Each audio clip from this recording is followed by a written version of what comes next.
So, hello! Je sais que d'habitude, je fais des vidéos en anglais, mais pour la vidéo d'aujourd'hui, je vais la faire en français parce que je vais un peu faire une mise en contexte d'un passage dans la Bible et puis je lis ma Bible en français la plupart du temps, donc ça va juste être plus facile pour moi de garder ce thème-là pendant toute la vidéo. La vidéo, c'est par rapport à est-ce qu'on se laisse influencer par Dieu, par les médias sociaux ou par notre entourage. Je sais que c'est un sujet qui est vraiment plus spécifique et personnel pour chacun d'entre nous, mais je pense qu'il y a une façon globale qu'on peut y répondre. Si on ne se laisse pas influencer de la bonne façon, on peut commencer à le faire au travers de cette vidéo. Donc j'espère que tu vas être béni, que tu vas être transformé par cette vidéo et avant cela, on va faire une petite prière. Merci Dieu pour qui tu es, merci pour ton amour, merci de nous avoir créés à ton image. Seigneur, tu nous as envoyé ton Fils unique Jésus-Christ afin de nous montrer le parfait exemple de comment est-ce que tu veux qu'on vive sur terre.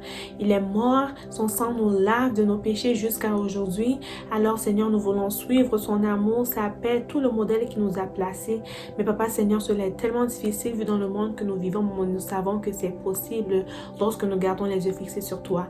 Que ton Saint-Esprit me guide dans cette vidéo, que je dise des bonnes choses et que la personne qui regarde soit édifiée. C'est au nom de Jésus que je t'ai prié. Amen. Donc, mon inspiration pour cette vidéo d'aujourd'hui vient d'une prédication de mon église une semaine passée. On a parlé de la victoire d'Aï contre les Israélites. Et puis le texte de référence, ça se trouve dans Josué 7, versets 1 à 12. Mais vu que c'est un long passage, je vais le mettre dans la description. Vous pouvez le lire là-dedans ou vous pouvez le lire dans votre propre Bible.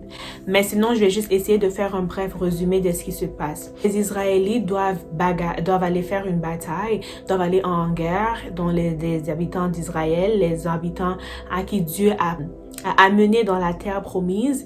Mais ici, alors, vu que déjà Moïse était mort, Moïse était celui qui dirigeait le peuple, il a laissé la relève à Josué. Josué a pris la relève pour diriger le peuple. Donc maintenant, c'est Josué qui était en communication avec Dieu et puis qui disait à ce peuple-là que, ok, Dieu m'a demandé qu'on fasse ci, qu'on fasse ça, qu'on fasse ci, qu'on fasse ça.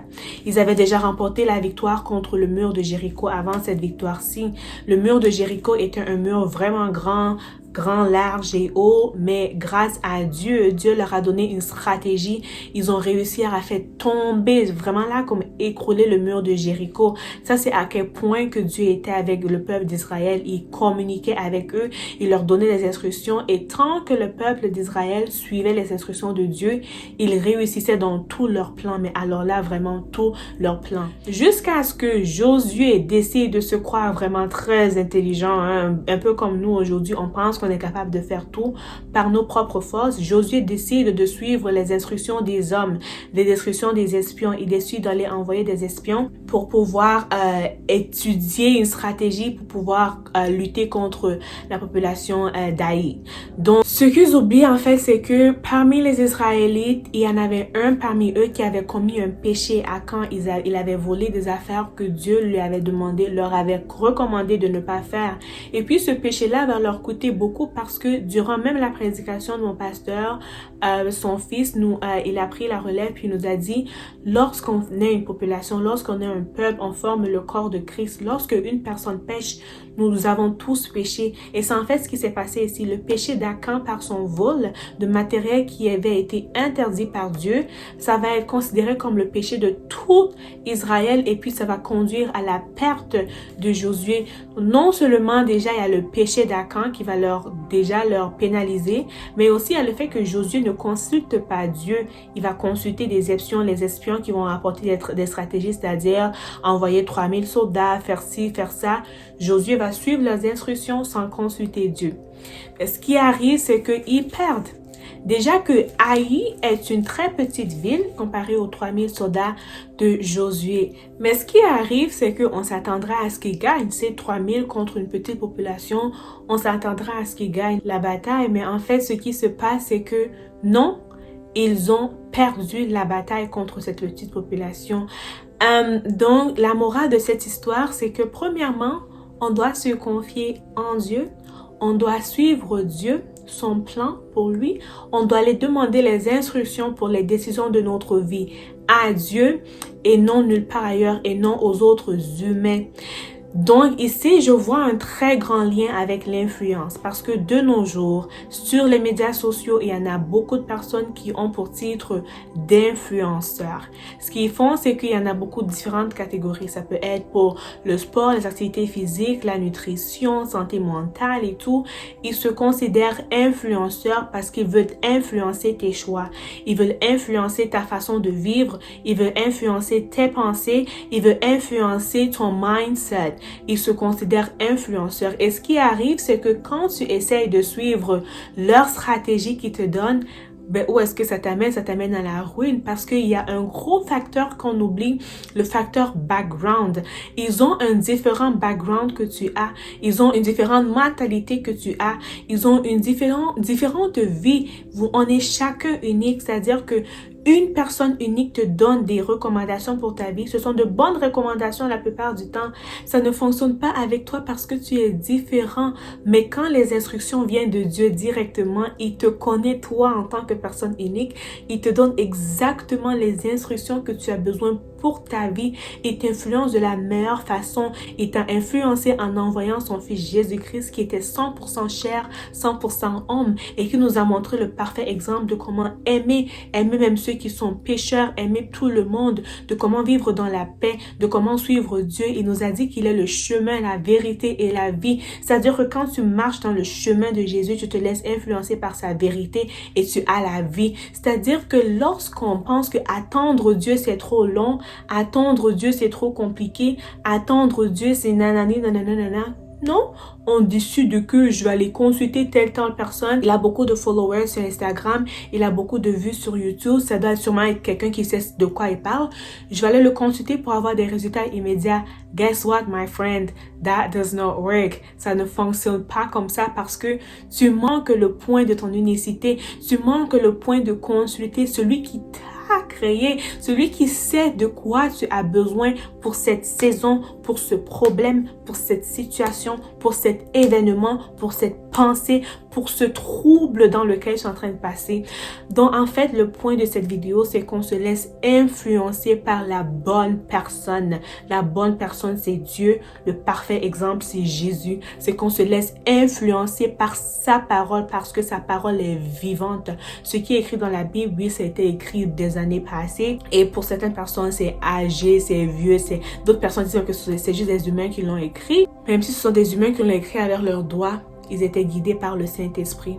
Ils étaient guidés par Dieu. Ils étaient influencés par le Saint-Esprit de Dieu. C'est pour ça qu'on a cette Bible aujourd'hui. Ce qui est influencé par Jésus dure pour toujours. La Bible durera pour toujours. Ce qui est influencé par le Saint-Esprit apporte la joie, apporte le succès, apporte l'amour. Donc, si parce que tu es en train de passer aujourd'hui, tu penses que tu as besoin de consulter telle ou telle personne pour avoir la solution, j'aimerais t'appeler à la raison. Mon ami, tu as besoin de Dieu, tu as besoin de son guide, tu as besoin de ses instructions, tu as besoin de son influence. Et puis là, tu peux te demander, ok, mais comment est-ce que je me laisse influencer par Christ? Et puis là, je vais te dire, c'est personnel. La meilleure façon que tu peux savoir que tu es influencé et que tu peux te laisser influencer par Christ, c'est de lire sa parole et de faire ce qui est écrit. Quand, exemple, terre à terre, Jésus te dit d'aimer ton prochain comme toi-même. C'est-à-dire que je ne peux pas mentir à mon prochain parce que je ne veux pas qu'il me mente. Ça, c'est l'influence de Dieu. Je ne peux pas faire du mal à mon prochain parce que je ne veux pas qu'il me fasse du mal. Je ne peux pas voler son argent parce que je sais que je ne veux pas qu'on me vole mon argent. Exemple d'influence parfaite de Dieu, de suivre sa parole. Tu vas me dire, mais oui, il y a des exemples qui sont vieux jeux, il y a des exemples qui sont si, mon ami. Lis la parole de Dieu, suis ce qu'il te dit. Si tu as des doutes, des questions, va en prière, demande à Dieu, il parle. Il parle, laisse-toi disposer, laisse-toi disponible pour être influencé par son Saint-Esprit. Alright? Donc, du coup, ça, le sujet d'influence est vraiment grand. On peut en parler. Mais je voulais vraiment te laisser avec ce mot aujourd'hui qu'on a cet exemple parfait dans Josué 7, versets 1 à 12 que tu peux lire dans ton propre temps pour voir la différence entre quand on est influencé par Dieu et influencé par le monde. Et puis, juste avant Josué 7, tu peux voir l'exemple de comment est-ce que les Israélites ont fait tomber le mur de Jéricho. Tu peux comparer les deux situations. Tu peux regarder à ta propre situation et tu peux dire, Seigneur, laisse-moi me faire influencer par toi. Et pendant que je fais cette vidéo, je sens en moi le désir de prier pour que tu te fasses influencer par Dieu. Alors nous allons le faire. Éternel, notre Dieu, notre Père et Dieu de grâce, Papa Seigneur, tu es grand, tu es amour, tu es bonheur, tu es paix. Seigneur, tu es le Dieu parfait, le Dieu qui ne faillit jamais, le Dieu grand, le Dieu puissant. Seigneur, j'élève ma voix en ce moment pour te prier pour la personne qui regarde cette vidéo, qui est simple, qui est peut-être troublée par ce qui se passe autour d'elle, qui se laisse influencer ou guider ou diriger par les médias sociaux parce que les grandes personnes pensent le savoir. Seigneur, Papa, je te prie que tu viennes briser toute chaîne qui les lie à cet influenceur, car tu es le seul influenceur, que cette personne se laisse disposer, disponible à écouter tes directions pour sa vie. Papa Seigneur, nous savons que tu es le Dieu qui parle, transforme, renouvelle et établit, édifie son cœur afin qu'il se laisse influencer par toi. C'est au nom puissant de Jésus-Christ que je t'ai prié pour la personne qui écoute cette vidéo, cette personne, Papa Seigneur, que tu connais mieux que moi-même, que tu connais mieux qu'elle se connaît elle-même. C'est au nom de Jésus que je t'ai ainsi prié. Amen. Je te remercie vraiment d'avoir regardé cette vidéo. Elle est un peu plus longue que les vidéos que j'ai l'habitude de faire. Merci d'avoir regardé et j'espère, je prie que tu as été édifié. N'oublie pas de partager avec d'autres personnes qui se laissent influencer par les mauvaises personnes ou par les mauvaises choses et qu'elles commencent à se laisser influencer par Dieu, son Saint-Esprit et son Fils Jésus. Merci beaucoup d'avoir regardé. Stay blessed, stay safe. Laisse-toi influencer par Dieu. Bye bye. Oh wow, amen, amen. I did not plan that. I did not plan that. Okay.